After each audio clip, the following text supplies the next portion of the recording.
That's right, we went to what some call Africa's Woodstock. It would take place during a 3-day weekend coming up in August, just down there at Baia dos Gatas. But we are not here to admire the view. So we're making for some now? Oh, look at that. You're a little sideways there, boys. You got a little squirrely. Dave had promised to take Pete back to a place called Sandy Beach. I just had to go with the flow. Holy shit, we're driving down with the Canadians, and we're trying to get to the beach, Sandy Beach, before sundown. Whoa! Oh, yes. Dave promised Peter to do that. I think he's gonna hold up his promise. The sun is just behind the clouds, but I think we're gonna get there. Like, it's a little rough, but he's got Canadian driving skills. Driving skills, yeah, that's what it is. Yeah!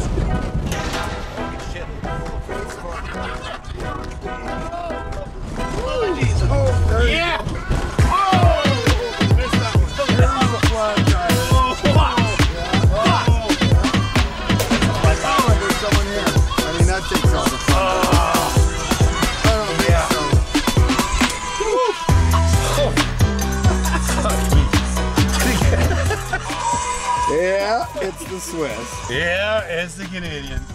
Well, what can we say? It's an international exchange. And yep, we got a flat. Oh, I figured we were getting a flat when I heard that. We had a spare, but no jack or tire iron. To the beach. To the beach. Cannot believe this. We got a flat tire. Awesome. That was awesome. That was worth every penny.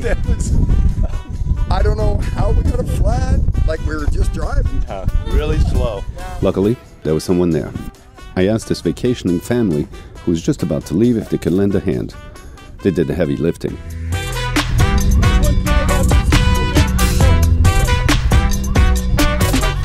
The family was vacationing from Belgium. On vient de la Belgique. Voyage. Et vous avez pas été nager là-bas? On avait peur de la vague. Si on est trappé, quand il va venir l'ambulance ici, on est déjà morte. C'est des trop grosses vagues, c'est impossible de nager. Well, we'll see about that. Our navigator let us down. Did these guys like help us out or what? Yeah, man. They changed the tire. Those guys helped us lift it up, and I swapped out the tire as fast as I could while they held it in the air, and off we go again. Yeah, that's the Cape Verde. We have some waves to be in. You're supposed to go swimming in there. No, we're all going right now. No, I'm not going. Yeah, you are. Yeah, yeah. Don't Let's go. Get to this girl, man. We've already swam in there.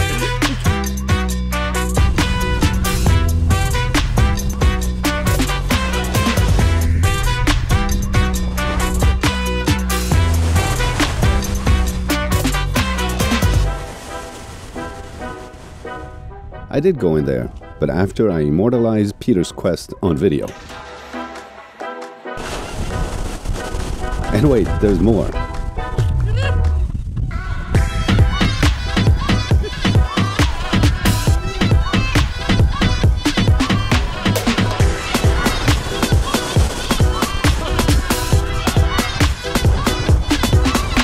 Man, that was a blast. A few days later, there was another party in Mindelo. This is what it sounded until 5 in the morning.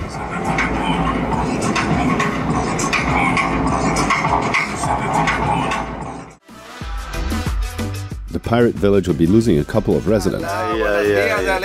Buenos dias, Mamadou. Bien. Tout le droit. Et Tito, il est là. There goes Tito.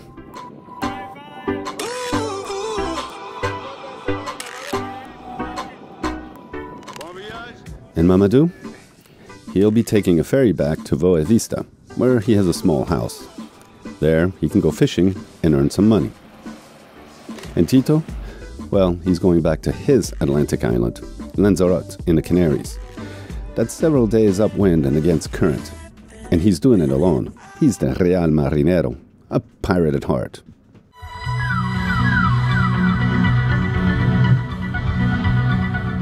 And we'd be going somewhere too. It was Saturday night, second day of Festival de Baia dos Gatas. All right, here we are. Festival de Baia de Gatas.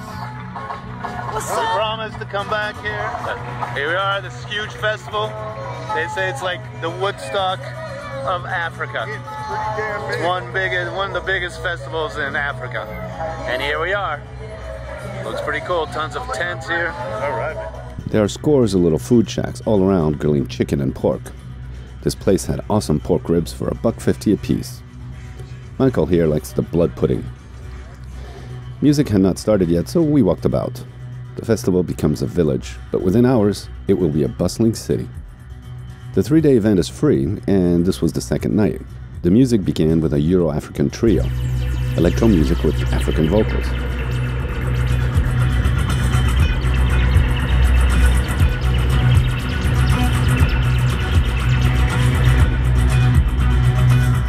Around 11, the place was filling up, and one of Cape Verde's favorite Brazilian-style band was moving the crowd, which was ever-growing.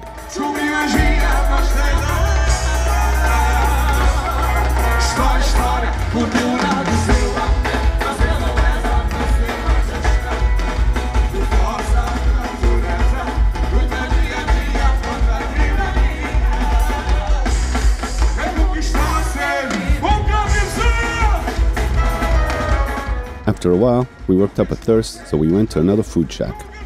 These temporary restaurants pop up just for the event. It's a way for the locals to make some well-earned revenue. We have no idea what the rules are about having or running a place like this, or if there are any.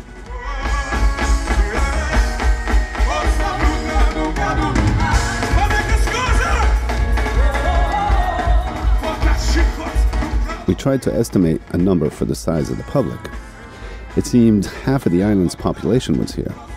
Apparently, lots of people come from all the other islands for the festival, as well as hosts of Cape Verdean tourists who live abroad.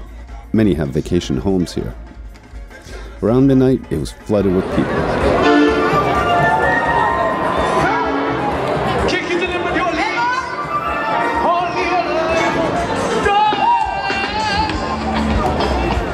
You'd have to experience this for yourself to really get the scope and magnitude of this event. It was friggin' mind-blowing. An enormous, vast, gigantic sea of people.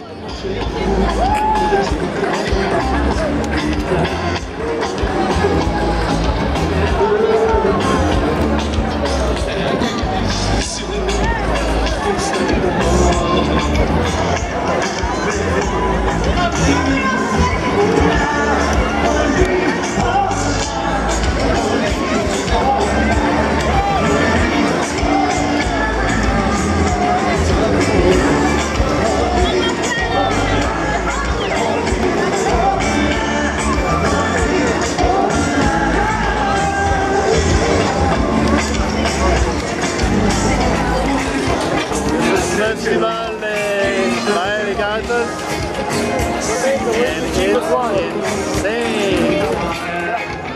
Wow.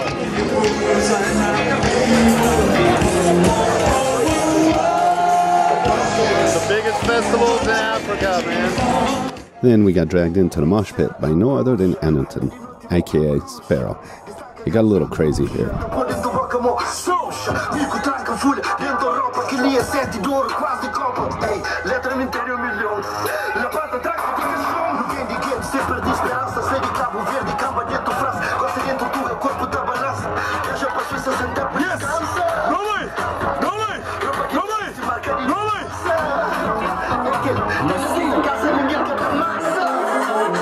I held out for a few minutes, then got myself out of there. Too crazy for an old man. Too much testosterone.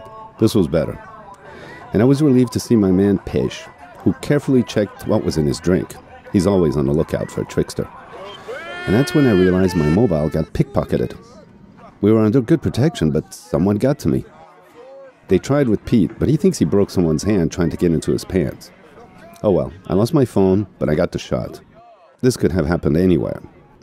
And then at 6 in the morning, we found a ride back to Mindelo, back to our floating village. It's now daytime.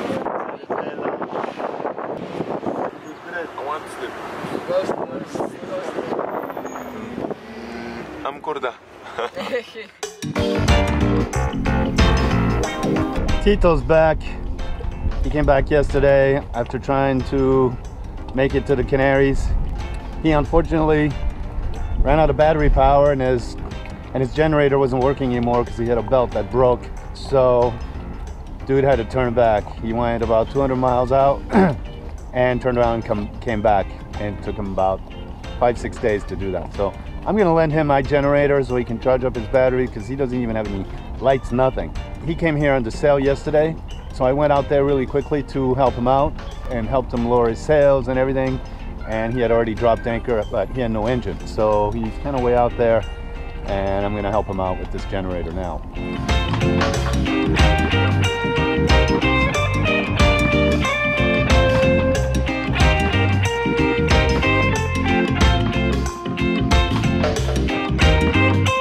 I went out to help him. He threw out his anchor and we dropped the sails.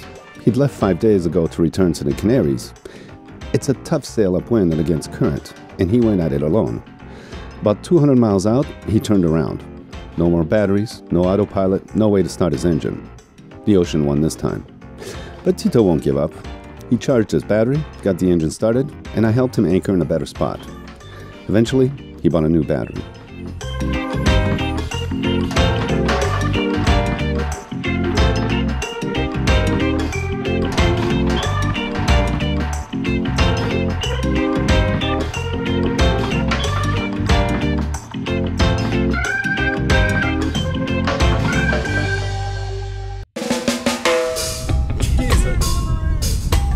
Canadians came over from their boat.